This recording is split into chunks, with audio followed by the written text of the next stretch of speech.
안녕하세요. 온라인 건물주입니다. 최근 서울에 기록적인 폭우가 내려서 많은 인명피해 및 재산 피해가 있었습니다. 무서운 점은 이러한 기록적인 폭우가 앞으로 더 빈번해질 것이며, 이와 연계해서 인도네시아 수도 이전을 통해 보는 서울 강남 부동산의 미래에 대해 알려드립니다.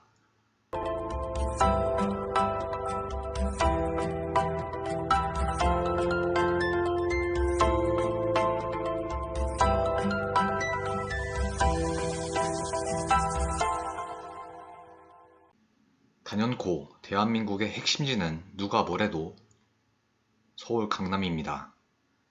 반박의 여지가 없으며, 강남의 상징성 및 중요성은 모르는 사람이 없으니 길게 이야기하지 않겠습니다.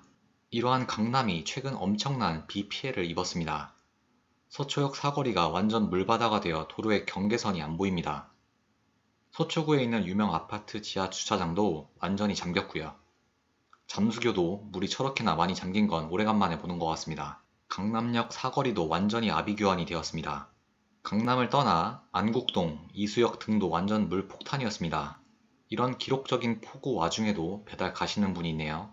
이러한 기록적인 폭우에도 느긋한 자세로 차 위에서 구조를 기다리고 있는 분도 계십니다. 저러한 상황에서 어쩜 저렇게 대범하게 있을 수 있는지 참 존경스럽습니다. 이렇게 서울에 기록적인 폭우가 내린 것은 부인할 수 없는 사실입니다만, 제가 봤을 때 유독 과거 사례와 비교했을 시 이번 비 피해가 유독 이슈가 되었던 이유는, 대한민국의 수도인 서울이자 그 서울에서도 최상급 입지인 강남의 비 피해가 심했기 때문에 언론의 이목이 집중되었던 것 같습니다. 만약 지방의 일부 소도시였다면 과연 이렇게 이목이 집중될까 한번 생각을 해보았습니다. 여기서 인도네시아 이야기를 해보겠습니다. 강남 비 피해 이야기하다가 왜 갑자기 인도네시아 이야기를 하냐고요? 잠깐만 기다려 주십시오. 서울의 기록적인 폭우 내용과 연관성이 조금 있거든요. 인도네시아는 동남아시아에 있는 섬나라입니다. 면적도 세계에서 14번째로 큰 나라이고, 인구는 약 2억 8천만 명으로 인구 대국입니다.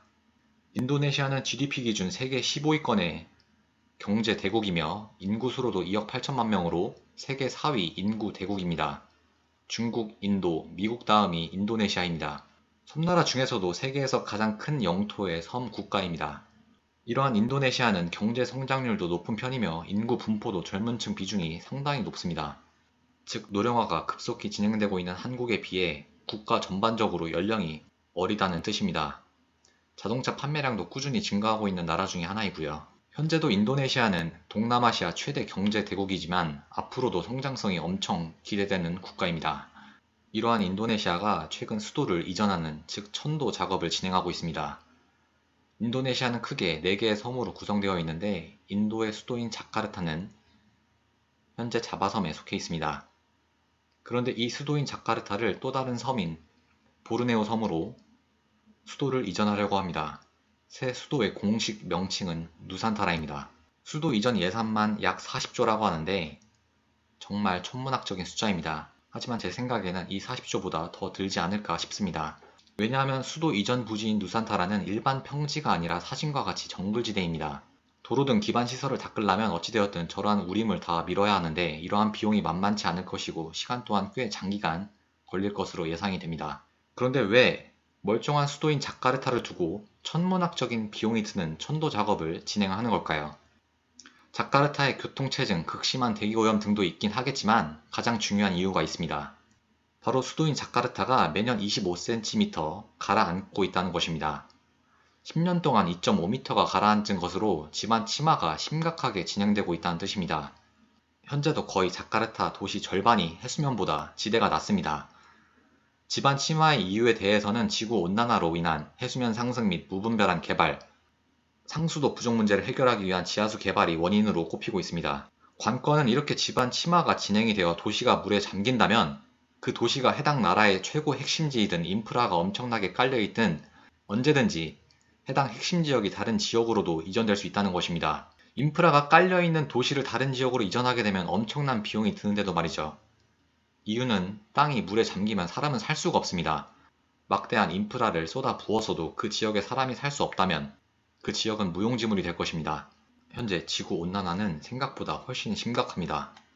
미국 몬태나주의 빙하 비교 사진인데요. 100년 전과 현재를 비교하면 과연 지금 이 지역이 빙하가 있었나 의심이 들 정도로 빙하가 거의 다 사라졌습니다. 사진은 알프스에 있는 모테라치 빙하 탐방로인데 사진 보시면 오른쪽에 있는 막대기가 하나 있죠. 1970년에는 이 막대기 부분까지 빙하가 있었다고 합니다. 하지만 지금 보면 빙하의 흔적을 찾아볼 수가 없습니다. 왼쪽 사진은 알프스인데 1년 전만 하더라도 만년설, 녹은 것의 차이를 확연하게 확인할 수 있습니다. 오른쪽 사진도 알프스인데 과거 사진과 비교했을 때 현재는 이 장소가 빙하가 있었는지를 사진으로 비교 안 해보면 가늠해 볼 수 없을 정도입니다. 이러한 지구온난화는 급속도로 진행되고 있으며 이러한 지구온난화로 인해 파생된 여러 기후변화가 세계 곳곳에서 발생하고 있습니다. 최근 뉴욕타임스에도 서울 기록적인 폭우에 관해 기재가 되었는데 이러한 폭우도 기상이변의 사례라고 언급을 했고 이러한 지구온난화로 인해 한국은 기록적인 폭우가 발생하고 있고 유럽에는 폭염, 가뭄이 이어지고 있다는 내용들을 여러분들도 많이 보셨을 겁니다.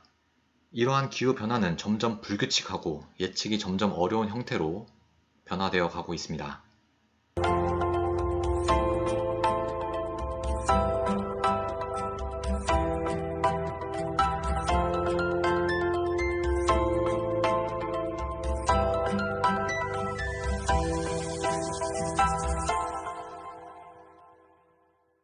100년에 한 번 올까 말까한 기록적 폭우의 빈도가 앞으로 더 자주 있게 된다면 어떻게 될까요? 이러한 가능성이 낮다고 볼 수 있을까요? 탄소 비율에 따른 폭우 가능성 예측도입니다. 각국에서 탄소 규제를 한다고 하지만 전 세계적으로 봤을 때 실질적으로 탄소가 현재 수준보다 늘어나면 늘어났지 줄어들 가능성은 솔직히 없다고 생각됩니다. 색이 점점 빨갛게 될 경우 극한 강수량이 내릴 가능성이 높다는 뜻입니다. 우리나라의 경우 고탄소가 계속 진행될 경우 21세기 전반기에는 노란색, 즉 20%에서 40% 가까이 극한 강수량이 내릴 수 있지만 21세기 중반기, 21세기 후반기 가면 갈수록 이러한 색깔이 점점 하늘색 노란색에서 점점 주황색 빨간색으로 바뀌는 부분을 알 수가 있습니다. 즉 80% 가까이 극한 강수량이 내릴 가능성이 점점 높아진다는 뜻입니다. 이러한 지구온난화로 인해 기록적 폭우 가능성이 높아진다는 내용은 많은 기상학자들이 공통적으로 예측하는 부분입니다. 사실 정치인에 대한 좋고 나쁨을 떠나서 이번 비 피해로 오세훈 시장이 많은 욕을 먹고 있는데요. 사실 오세훈 시장이 대비를 안 한 건 아닙니다. 시간당 85mm 강우를 감당할 수 있는 시설도 만들었고 이는 20년에 한 번 올 수 있는 폭우도 감당할 수 있다고 이야기를 했죠. 사실 시간당 85mm 강우는 정말 엄청나게 많은 양입니다. 하지만 20년에 한 번 올까 말까 한 기록적인 폭우가 이번에 통계 자료로도 나왔지만 거의 기상관측 이래 서울의 최고 기록을 기록할 정도로 말도 안 되는 강우량이었습니다. 이러한 기록적인 폭우가 20년에 한 번 발생할 수 있는 것이 점점 10년에 한 번, 아니 매년 발생할 수도 있습니다. 앞서 이야기한 것과 같이 지구온난화는 급속도로 진행되고 있고 이로 파생된 예측할 수 없는 기후변화도 계속 진행되고 있기 때문이죠. 강남역 근처가 비 피해가 특히 심했던 이유는 서초역이나 역삼역에 비해서 지대가 많이 낮기 때문에 빗물이 모일 수밖에 없는 구조입니다. 구조적인 지형 특성으로 인해 똑같은 강우량이 오더라도 상대적으로 비 피해가 더 심할 수밖에 없습니다. 사실 수십 년에 한 번 발생할 수 있는 기록적인 폭우를 대비하기 위해 예산 편성을 하는 게 쉽진 않습니다. 엄청나게 다양한 분야에 써야 할 예산을 수십 년에 한 번 발생할 수도 있는 사안에 많은 예산을 배정하기엔 반대 의견도 많기 때문이죠. 하지만 이번 인명 및 재산 피해를 통해 어느 정도 명분이 만들어져서 비 피해를 예방하기 위한 예산 편성은 늘어날 것으로 확실시됩니다. 이 사진도 많은 분들이 보았을 건데 어떤 건물주분이 본인 빌딩 앞에 사비로 차수벽을 설치하여 비 피해를 완벽히 막을 수 있었는데요. 제가 말하고 싶은 부분은 바로 이 부분입니다. 차수벽을 통해 해당 건물은 비 피해를 막았지만 다른 건물은 비 피해를 그대로 입었고 도로 부분도 건물만 없으면 강이라고 봐도 무방할 정도입니다. 이러한 폭우가 매년 반복되어 사진과 같이 물바다가 되면 사람들이 고립될 수밖에 없습니다. 주변 지역으로 이동할 수도 없어요. 이게 계속 반복되면 강남역 일대의 입지 파워는 약해질 수밖에 없을 것입니다. 사진은 강남구 일대의 큰 도로들을 표시한 것입니다. 강남역 기준으로 삼성역까지 이어진 도로가 테헤란로이고 사이사이 강남대로, 삼성로, 영동대로 등이 교차하여 있습니다. 관건은 지금도 테헤란로는 많은 기업들이 몰려있는 최고의 일자리 지역이긴 하지만 이 상징성이 테헤란로의 끝인 삼성동 쪽으로 점점 조금씩 이동하고 있다는 것입니다. GTX 노선 중에 강남구에서는 유일하게 삼성역이 더블 역세권입니다. 사실 다른 수도권에 사시는 분들은 어떻게든 저 서울 삼성동으로 노선도를 연결하고 싶어 합니다. 현재 삼성동에는 현대자동차 그룹의 GBC 건설이 진행되고 있죠. 왼쪽의 사진은 조감도인데 최근 초고층 빌딩에서 층수를 낮춘 3개의 빌딩으로 계획이 바뀌었죠. 여튼 GBC 부지를 통해 세계 2위 그룹인 현대차그룹이 삼성동으로 집결하고 있습니다. 또한 코엑스 앞에 있는 영동대로에는 지하 6층으로 이루어진 광역 복합 환승센터 건설이 예정되어 있습니다. 엄청나게 큰 규모로 이루어질 환승센터인데요. 보시면 여기에 강남의 모든 교통이 집결된다고 볼 수 있습니다. 영동대로 기준으로 옆쪽으로는 잠실인데요. 잠실 글로벌 마이스 사업도 계획되어 있는 사실은 부동산 투자하시는 분들은 거의 다 아실 것입니다. 강남구 삼성동 일대와 잠실을 하나로 묶어서 말 그대로 강남의 최고 복합 상업 및 문화시설 지구로 거듭날 것입니다. 핵심지는 과연 영원할까요?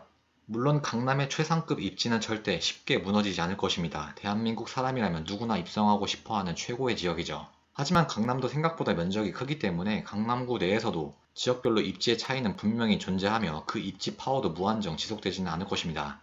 강남이 원래부터 지금과 같이 화려한 곳이었을까요? 1970년대 강남구 삼성동 일대를 보면 그냥 완전 농촌입니다. 지금 반포동에 있는 고속터미널 부지인데요. 지금은 세계 최대 매출을 기록하고 있는 강남 신세계백화점이 위치해 있는 최고 입지로 평가받는 지역입니다. 하지만 1977년도만 하더라도 이 부지에서 차력쇼를 하고 있었습니다. 현재 대한민국 아파트의 대장주라 평가받는 압구정동 현대아파트도 1978년도에는 사진과 같이 아파트 바로 앞에 소가 밭을 갈고 있었습니다. 교육열로 유명한 대치동 음마아파트도 1982년에는 그냥 논밭이었습니다. 아파트만 가리면 구 한 마리라 해도 전혀 이상하지 않습니다. 법정 스님 말씀 중에 이 세상에서 영원한 것은 아무것도 없다고 합니다. 입지도 마찬가지겠죠? 입지도 변합니다. 성수동이 10년 전만 해도 이렇게 부촌으로 거듭날지 예측한 사람은 거의 없습니다. 어마어마한 양의 물을 저장하는 시설인 댐입니다. 이 댐에 생긴 조그마한 균열로 인해 대재앙이 초래될 수 있습니다. 하지만 이러한 조그마한 균열이 조금씩 늘어난다면 어떻게 될까요? 말 그대로 대재앙의 시간이 앞당겨질 것입니다. 다른 투자는 잘 모르겠지만 부동산 투자는 확실히 지금, 현재를 보고 하는 것이 아닌 미래를 예측해보고 해야 합니다. 그래야 투자 수익이 극대화되기 때문이죠. 지금까지 부동산 투자를 할 때는 일자리, 교통, 학군 등을 종합적으로 신경을 썼지만 앞으로 기후 요소도 반드시 추가가 될 것입니다. 이 기후 요소를 체크하지 않으면 투자에 있어 큰 손실을 볼 수도 있다고 생각을 합니다. 강남을 비하할 의도는 전혀 없으며 누가 뭐래도 강남의 입지 파워는 쉽사리 무너지기 어렵다는 점을 다시 한번 말씀드립니다. 하지만 투자를 할 때 있어서 이러한 요소도 한번 생각해보는 것이 좋을 것 같아 영상을 제작하였으니 참고해서 들어주시기 바랍니다.